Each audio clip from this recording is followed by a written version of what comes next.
येळकोट।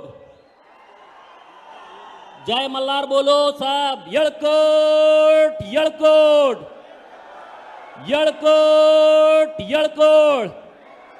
कनकदास महाराज की, कनकदास महाराज की, संगोली रायण्णा की, अहिल्या देवी की, राजा यशवंतराव होळकर की, राजा मल्हारराव होळकर की।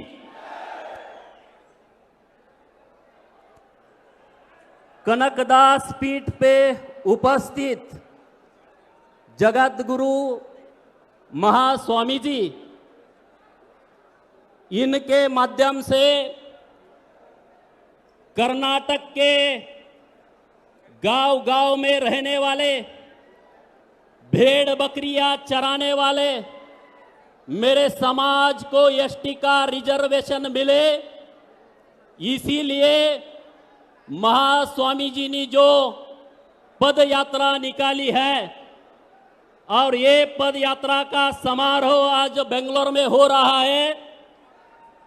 मैं महास्वामी जी को और कर्नाटक के सभी कुरुबा समाज को, धनगर समाज को मैं नमन करता हूं।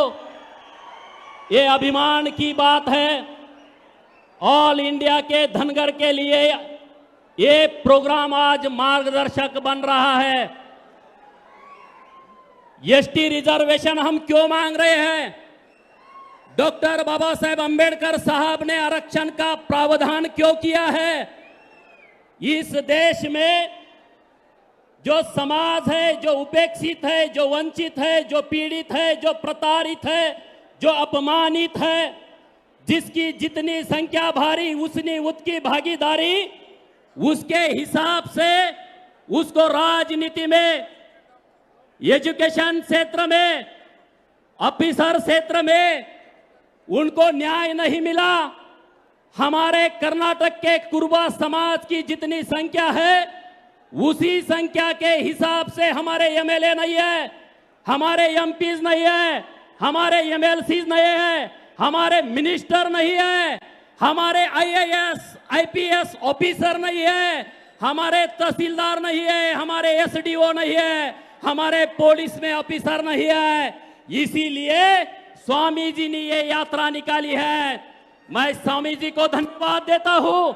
आपने जो यात्रा निकाली है, कर्नाटक के गांव-गांव के बच्चे में एक स्वाभिमान पैदा हुआ है। हुआ है कि नहीं हुआ?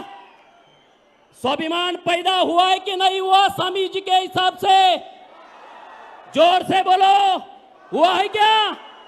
अरे गांव के कर्नाटक के बच्चों को अभी लग रहा है मैं भी विश्वनाथ साहब जैसा आमदार बनूं, मैं ही रेवन्ना साहब जैसा आमदार बनूं, मुझे ही मिनिस्टर होना चाहिए, ऐसी भावना गांव-गांव के बच्चे में पैदा हुई है। ये इस रैली से गांव के बच्चों को लग रहा है मैं भी आईएएस ऑफिसर बनूं, मैं भी कलेक्टर बनूं, मैं आईपीएस बनूं। अब इसीलिए मैं स्वामी जी को धन्यवाद देता हूं और सभी कर्नाटक के युवा लोगों को मैं यही बोलता हूं, इस देश में कन्याकुमारी से जम्मू कश्मीर तक, अरबी समुद्र से पश्चिम बंगाल के उपसागर तक जो ये हिंदुस्तान है, ये हिंदुस्तान में चाहे कर्नाटक हो, महाराष्ट्र हो, यूपी हो, एमपी हो, गुजरात हो, राजस्थान हो, हिमाचल हो, पंजाब हो, हरियाणा हो, ओडिशा हो, बिहार हो, तेलंगाना हो, आंध्र प्रदेश हो, तमिलनाडु हो, केरला हो, ये सभी राज्य में, ये सभी राज्य में धनगर समाज, कुरुबा समाज, ओरान समाज, पाल समाज, बघेल समाज, जिसको अलग अलग से नाम से जाना जाता है, मैं स्वामी जी से एक विनती करना चाहता हूं। ये कर्नाटक स्टेट के जो मुख्यमंत्री हैं माननीय येडियुरप्पा साहब, इनके पास एक अपना निवेदन देना चाहिए। हमने महाराष्ट्र में जो आंदोलन किया था 2018 में, हमारी ही मांग है कि महाराष्ट्र के धनगर समाज का एसटी की अमलबजावनी की जाए। जब हमारी मीटिंग मुख्यमंत्री साहब से हुई तब उस मीटिंग में ऐसा आगे आया, मुख्यमंत्री साहब ने बोला महाराष्ट्र के धनगर को हम एसटी का रिजर्वेशन देने के लिए तैयार है, लेकिन हमें कोई समय चाहिए।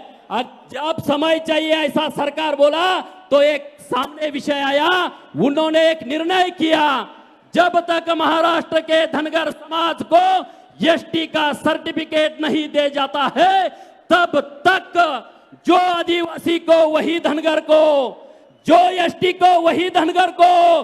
कर्नाटक सरकार से यह विनती करना चाहिए, हमारी मांग है एसटी का सर्टिफिकेट कर्नाटक के धनगर समाज के, कुर्बा समाज के युवा के हाथ में पड़ना चाहिए। जब तक ये सर्टिफिकेट नहीं मिलता तब तक कर्नाटक सरकार ने जो आदिवासी को वही कुर्बा को राजनीतिक का रिजर्वेशन, एजुकेशन रिजर्वेशन और सर्विस का रिजर्वेशन, ये जब तक सर्टिफिकेट नहीं मिलता तब तक नहीं मिलता। पर जो बाकी की योजनाएं आदिवासी को दी दी है वो पूरी की पूरी योजनाएं कर्नाटक स्टेट के माध्यम से कर्नाटक के कुर्बा समाज को मिलनी चाहिए। उसमें बच्चों को हायर एजुकेशन हो, इंग्लिश मीडियम में स्कूल में जो टॉप कॉलेजेस है इंग्लिश मीडियम के, उसमें आदिवासी के बच्चों को एडमिशन दी जाता है, उसी तरह से एडमिशन मिले, ये सब होना चाहिए। मैं सभी लोगों को धन्यवाद देता हूं, मुझे इधर बोलने का मौका दिया, और स्वामी जी को मैं बहुत बहुत शुभकामनाएं देता हूं। आप जैसे निष्कलंक चारित्र संपन्न आदमी की वजह से कर्नाटक के सभी कुर्बा एक हो रहे हैं और आगे ही एक हो, इतनी ही प्रार्थना करता हूं और थमता हूं।